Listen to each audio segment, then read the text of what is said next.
పుట్టింటి పట్టు చీర సీరియల్లో నేను డాక్టర్ క్యారెక్టర్ చేశాను. డాక్టర్గా చూసి అప్పుడు మొదలు పెట్టారు. నువ్వు డాక్టర్గా వచ్చావు, సీరియల్లో కనబడ్డావు, ఎక్కడున్నావు అని చెప్పి ఫోన్లు మెసేజ్లు చేశారు.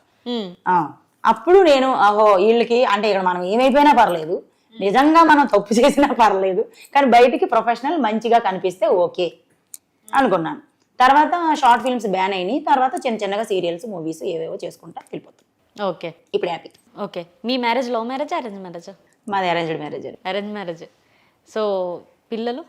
మా పాప అండి, చెల్లి వాళ్ళ పాపే మా పాప. చెల్లి వాళ్ళ పాపే మీ పాపగా? అంటే లవ్ అరేంజ్డ్ అనమాట మా మ్యారేజ్. అవునా? నాకే అర్థం కాలేదు ఏం చెప్పిందో. లవ్ అరేంజ్డ్ అంటే ఫస్ట్ మేము ఇష్టపడతాం, తర్వాత ఇంట్లో చెప్పుకుంటాం, తర్వాత చేసుకుంటాం. అట్లా ఇప్పుడు క్లారిటీ వచ్చింది నాకు.